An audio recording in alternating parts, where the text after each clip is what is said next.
Baik, selamat pagi teman-teman. Pagi. Terima kasih buat kesempatannya. Saya akan mempresentasikan modul belajar saya. Ya, langsung saja bab 1 yang judul Alam Terbaru Hidup Manusia terdapat di dalam Kisah Rasul 9 ayat 1 sampai 31 dan Yeremia 29 ayat 11. Nama penyusun Dewi Putri, status pendidikan SMP Trans Karusa. Kelas 1 kelas 7, semester ganjil bab 1, materi pokok alam mempengaruhi hidup manusia, mata pelajaran pendidikan agama Kristen dan liturgi, elemen Allah berkarya, subelemen Allah pencipta. Prediksi alokasi waktu 2 kali 40 menit, tahun penyusunan 2023-2024. Potensi awal, topik ini mengajak peserta didik mengetahui bagaimana alam mempengaruhi hidup manusia dan dunia, bahwa hidup manusia tidak selalu berjalan sebagaimana apa yang direncanakannya, di mana banyak orang yang bersikap pragmatis dan cepat mengambil keputusan dalam kekecewaan dan putus asa. Melalui berbagai kesulitan, peserta didik mengetahui bahwa Allah sedang membentuk dan mempengaruhi hidup seseorang. Kita tetap bekerja keras dan belajar memanfaatkan tiap peluang yang ada seraya yakin bahwa Allah yang memelihara hidup manusia.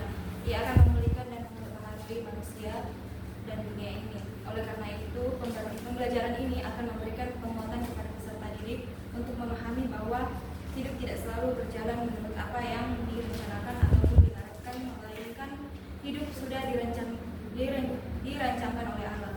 Profil Pancasila beriman, bertakwa kepada Tuhan Yang Maha Esa dan berakhlak mulia. Manusia beragama Kristen harus percaya kepada Tuhan Yang Maha Esa, menjadikan nilai-nilai Alkitab sebagai panduan hidup orang beriman, menghayati dan menerapkan pesan Alkitab bagi dirinya sebagai orang yang telah diperbaharui oleh Allah, bernalar kritis, selalu bersyukur atas pembaharuan Allah pada dirinya dan menerapkan komitmen syukurnya itu dalam kehidupan sehari-hari.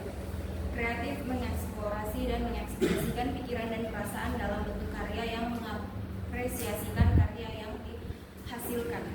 Sarana dan prasarana, fasilitas pembelajaran yang diperlukan diantaranya Alkitab, paket PAK kelas 7, laptop, jaringan internet, dan lembar kerja aktivitas peserta didik. Target peserta didik, kategori siswa dalam proses pembelajaran ini adalah siswa reguler atau tipikal. Model pembelajaran aktif dan collaborative learning.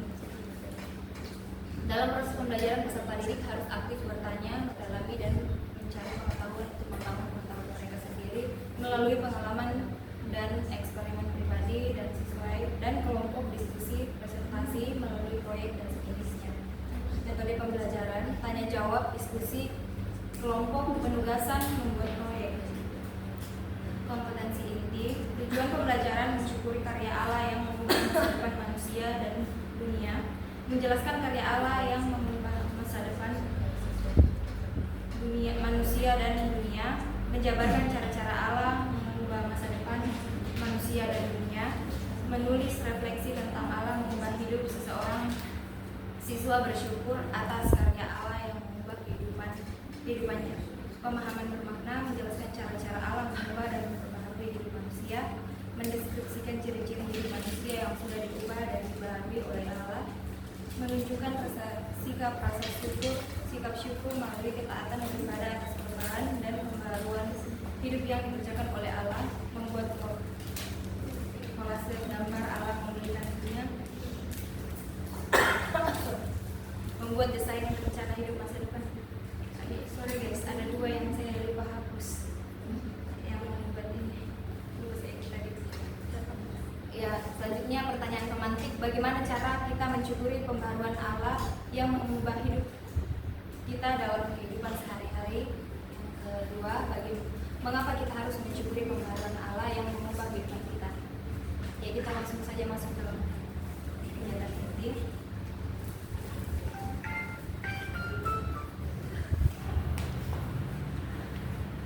Baik, langsung saja. Oke. Shalom anak-anak. Shalom. Ibu. Apa kabarnya kalian? Baik, Ibu. Tuhan. Ya, pagi hari ini sebelum kita memulai kelas kita akan berdoa terlebih dahulu dan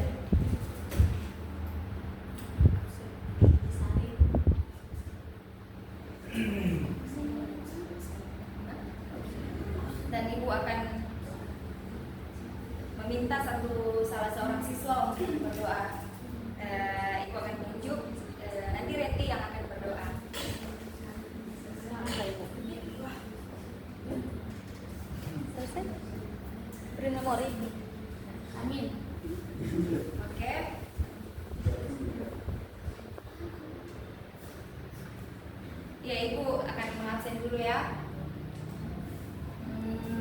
Alfiani, Melisa, Hadir, Bu. ya. Baik. Sebelum kita masuk dalam materi kita, Ibu akan memperlihatkan satu video buat kita semua.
Ibu akan bertanya di sebuah desa yang jauh sekali.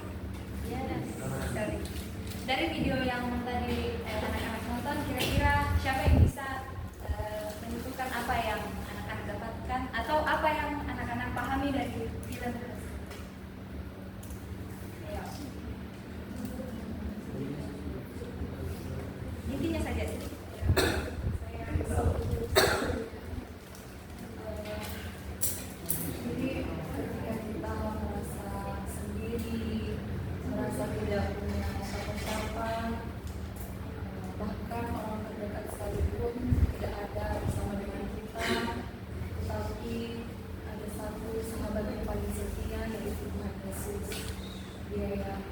Datang bahkan dia yang memeluk kita Dan dari pelukan itu membuat kita kuat dan kita dapat menguatkan orang lain juga.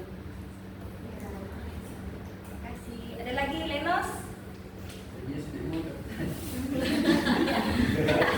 Ya, bukan Greti. Yesus, hanya Yesus yang bisa menyembuhkan hati yang hancur. Iya, hanya memulihkan kehidupan kita, membuat kita baru. Oke, kita langsung masuk ke dalam materi. Ya, Allah memperbarui hidup manusia. Ketika hidup kita tidak berjalan seperti apa yang kita tidak ada yang kita inginkan, tetapi Allah datang memperbarui kehidupan kita. Nah, pertanyaannya, bagaimana cara kita mensyukuri pembaharuan Allah yang mengubah hidup kita dalam kehidupan sehari-hari? Kita belajar bersama-sama. Dalam pelajaran ini membahas tentang Allah memperbarui hidup manusia dan dunia. Dalam setiap hidup manusia tidak selalu berjalan sebagaimana apa yang direncanakannya. Ketika banyak kejadian dalam hidup kita tidak sesuai dengan harapan, rencana, dan impian, apakah itu pertanda Allah meninggalkan kita? Banyak orang bersifat pragmatis atau cepat mengambil kesimpulan dalam kekecewaan bahkan putus asa. Nah, lalu apa yang dapat dilakukan oleh manusia supaya bisa memiliki masa depan yang penuh harapan? Sini ada 5 langkah utama yang dapat dilakukan dalam rangka menuju masa depan yang penuh harapan. Yang pertama, berani menghadapi hidup, di mana ketika kita harus siap menghadapi perubahan dalam hidup, baik yang menyenangkan maupun yang sulit. Yang kedua, bersikap jujur. Kita harus jujur pada diri sendiri, menerima kegagalan atau kesuksesan dengan lapang dada. Yang ketiga, bersikap terbuka. Kita harus terbuka terhadap perubahan dan pengalaman baru dalam hidup. Yang keempat, bersikap lembut dan baik hati pada diri sendiri. Kita harus memaafkan diri sendiri atas kesalahan yang telah terjadi dan melangkah maju dengan penuh harapan. Yang kelima, percaya pada perubahan kita. Percaya pada perubahan, kita harus percaya bahwa perubahan akan terjadi dan kita mampu menghadapinya dengan dukungan dari Allah. Jadi dengan langkah-langkah ini kita bisa menghadapi hidup dengan lebih kuat dan penuh harapan. Dalam Yeremia 29 ayat 11, disitu mengatakan, sebab aku ini mengetahui rancangan-rancangan apa yang ada padaku mengenai kamu, demikianlah firman Tuhan, yaitu rancangan damai sejahtera dan bukan rancangan kecelakaan, untuk memberikan kepadamu hari depan yang penuh harapan. Di sini Allah menjanjikan masa depan yang baik bagi umatnya, seperti yang telah dinyatakan oleh Nabi Yeremia. Meskipun mengalami kesulitan, Allah tetap memperhatikan umatnya dan memberikan masa depan yang penuh harapan. Hal ini juga berlaku bagi kita sebagai umat Tuhan saat ini. Rasul Paulus adalah contoh nyata tentang bagaimana Allah memperbarui hidup seseorang. Dahulu dia menentang Yesus, tetapi setelah pertemuannya yang luar biasa dengan Tuhan, hidupnya berubah menjadi lebih baik dan dia menjadi penginjil yang gigih. Nah, begitu pun dengan kehidupan kita. Kita percaya bahwa Allah yang kita imani adalah Allah yang ada sejak dahulu hingga sekarang. Allah yang menuntun bangsa Israel keluar dari tanah Mesir, membawa ke dalam tanah perjanjian. Lewat perjanjiannya itu membawa bangsa Israel ke tanah perjanjian. Disitulah Allah memulihkan bangsa Israel. Walaupun bangsa Israel sempat melawan kepada Allah, tetapi Allah tetap mau mengasihi mereka. Bahkan inisiatif Allah untuk memberikan masa depan buat bangsa Israel dalam perjanjian. Begitupun dengan kita. Seperti kisah Steve Jobs, pendiri dan penemu Apple. Mungkin anak-anak sudah tahu karena ada yang memakai Apple, pasti ya. Adakah yang belum tahu? Nah, kisah Steve Jobs ini, dia ini adalah seorang yang tidak pernah lulus kuliah. Dia tidak lulus kuliah waktu itu. Keputusannya, lalu dia mengambil keputusan untuk belajar kaligrafi, untuk membantu menciptakan desain tipografi yang indah untuk komputer. Pengalaman hidupnya ini mengajarkan kita bahwa meskipun menghadapi kesulitan, kita harus percaya pada diri sendiri dan terus berusaha, karena hal-hal yang kita lalui bisa menjadi bagian dari kesuksesan di masa depan. Jadi Steve Jobs ini waktu itu tidak lulus kuliah karena ada satu dan lain hal. Jadi dia sempat mengikuti belajar kaligrafi. Dia hanya sekedar mengikuti waktu itu, tapi dia tidak tahu bahwa kedepannya dia akan seperti ini. Akhirnya dia berusaha dan jadilah dia pendiri dan penemu Embel. Nah, sekarang kita akan masuk dalam kegiatan kita.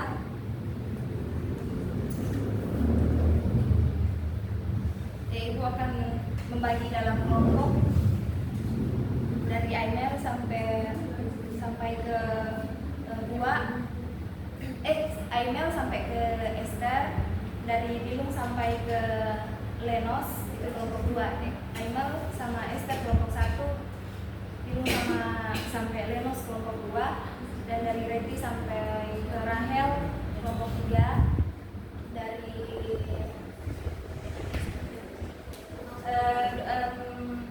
Doca sampai ke Wito itu kelompok 4.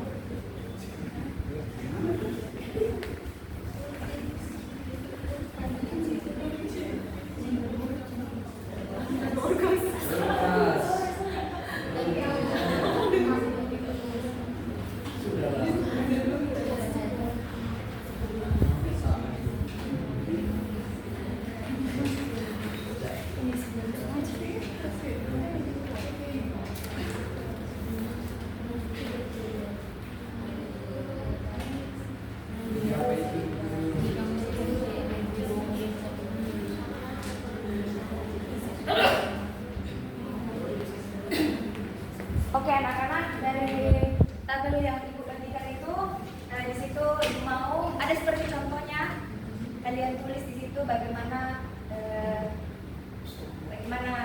kedepannya kalian dalam melakukan perubahan yang dikerjakan dalam kehidupan kalian, bagaimana cara menyatakannya lewat perubahan apa ini, seperti ada contohnya di situ. Lalu yang terakhir ada refleksinya di bawah.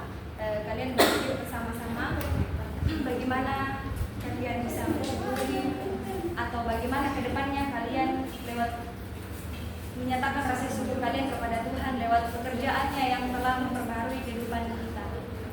Oke, jadi dalam kerja kelompok ini ibu mau setiap pribadi berpikir masing-masing lalu menuangkannya ke dalam tabel itu, komunikasikan sama kelompok lalu menuliskannya ke dalam tabel itu. Jadi tidak ada yang tidak aktif, harus berpikir pribadi-pribadi lalu bersama. Ibu, satu kolom atau satu kolom semua isi semua. Iya. Kalian kerja sama.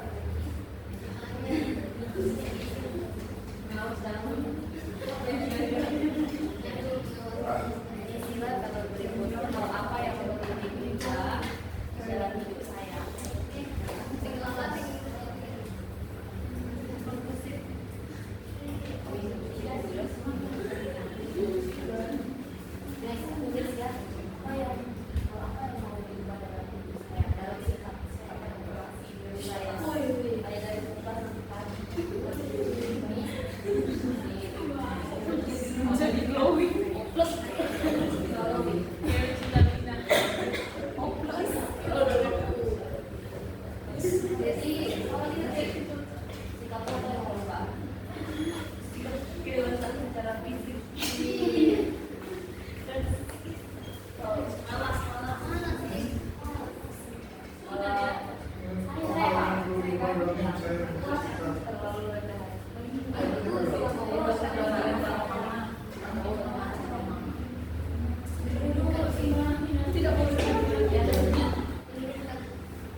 Ibu akan meminta beberapa kelompok untuk membacakan hasil survei kelompoknya ya. Kami Bu. Kesha. Ya, dari kelompok 3 dulu. Silakan kelompok 3 dibacakan semuanya.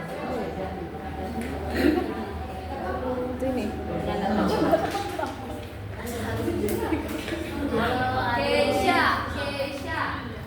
Jadi hal-hal yang perlu diubah dalam hidup kami dalam kelompok termasuk sikap yang pertama itu gosip, menunda waktu, malas, tidak mau rendah hati, tidur, bolos, main HP, main HP. Yang kedua, hal-hal yang perlu saya miliki, kami miliki dalam hidup ini termasuk sikap uang, HP, rumah, mobil, kemudian rajin doa, baca kitab, baca buku, rajin kerja tugas. Kemudian tindakan dalam rangka perubahan, yaitu bantu orang tua, sok sibuk, olahraga, mencuci, mendalami talenta, meningkatkan potensi. Kemudian masa depan yang kami harapkan dalam kelompok kami tercinta ini, yaitu menikah, sukses, jadi setelah hidup yang normal, yang Ya, selanjutnya kelompok 2. Ya, kalian.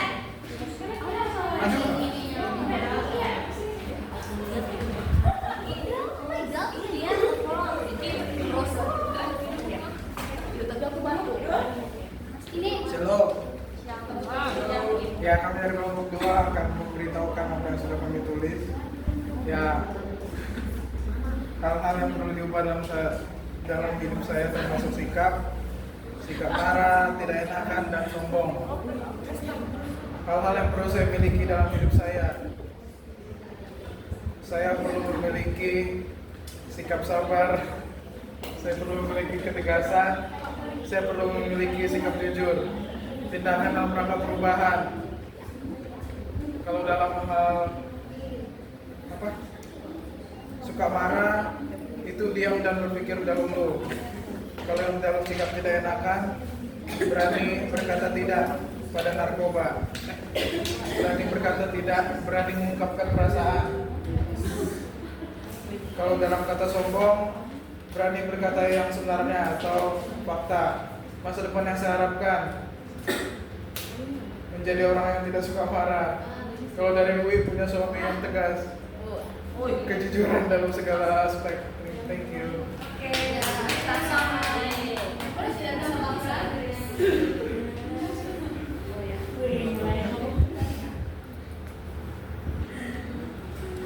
Ya, dari kasih sangat baik, dan kalian harus ingat apa yang telah kalian tulis harus dilakukan atau diaplikasikan dalam kehidupan kita. Jadi kesimpulan pembelajaran kita pada hari ini yaitu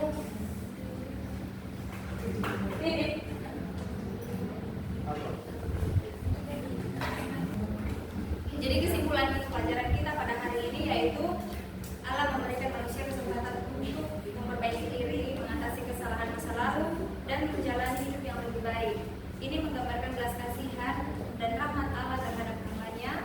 Allah adalah Maha Pengampun, dan dengan memperbaharui hidup manusia, Dia juga memberi kesempatan untuk memperbaiki hubungan mereka dengannya. Ini menunjukkan pentingnya taubat dan keinginan untuk memperbaiki diri kita. Allah memberikan manusia tanggung jawab untuk memanfaatkan kesempatan yang diberikannya dengan sebaik-baiknya, dan hal ini mengingatkan manusia untuk menyadari nilai hidup dan membuat pilihan yang tepat. Jadi di akhir kelas kita akan mengakhiri dengan doa. Nanti Kiki yang akan berdoa. Let's pray. Amen. ya.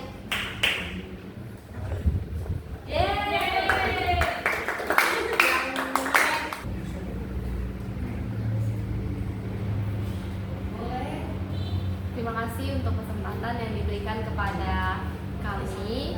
Saya mau menyampaikan beberapa komentar. Yang pertama, tadi model pembelajaran yang diambil oleh Yolita itu kan aktif dan kooperatif learning. Terus di situ kayak sebenarnya contoh bertanya, menjawab pertanyaan dan lain sebagainya. Tapi pas dalam proses pembelajaran tadi Dewita kurang berinteraksi dengan siswanya. Itu lebih banyak seperti ceramah, tapi aktifnya itu cuman yang kelompok tadi. Jadi ini kelas berapa tadi? 7. Kelas 7. Kelas 1 SMP. Kelas 1 SMP ya. Nah, terus yang kedua tujuan pembelajarannya tolong diperbaiki. Kognitif itu kan kata operasionalnya itu mengetahui, tapi kalau kamu tadi langsung buat menyadari, mensyukuri kayak gitu. Jadi tolong diperbaiki itu. Lihat kata-kata operasionalnya pakai apa kalau di tujuan kognitif, afeksi dan psikomotornya. Kemudian yang ketiga, PPT-nya Dewita itu padat gitu kan, kayak apa namanya, kurang bergambar dan lebih banyak tulisan aja, jadi kayak menonton gitu. Tapi videonya saya suka karena bagus gitu kan. Dan ini aja sih untuk evaluasi, yang selebihnya materinya juga sudah cocok untuk anak SMP kayak ini. Gitu aja. Terima kasih Dewita. Oke. Berikan kepada saya. Terima kasih Dewita yang sudah mempresentasikan RPP-nya. Saya mengapresiasi Dewita. Saya di sini mau bertanya tadi tentang model apa yang dipakai, tapi Niki sudah tanya terus. Apakah menurutmu itu sudah sesuai dengan sintaks? Kemudian untuk materi yang dibawakan Dewita mungkin harus lebih kayak disederhanakan lagi supaya kayak tidak terlalu terfokus kepada materi ini. Terima kasih. Ya, saya mengapresiasi apa yang sudah Kak buat. Saya rasa sudah bagus. Cuma yang saya komentari mungkin masalah di materi itu di slide ada beberapa yang tulisannya fontnya terlalu kecil, sama modelnya juga saya kurang paham tadi. Itu aja.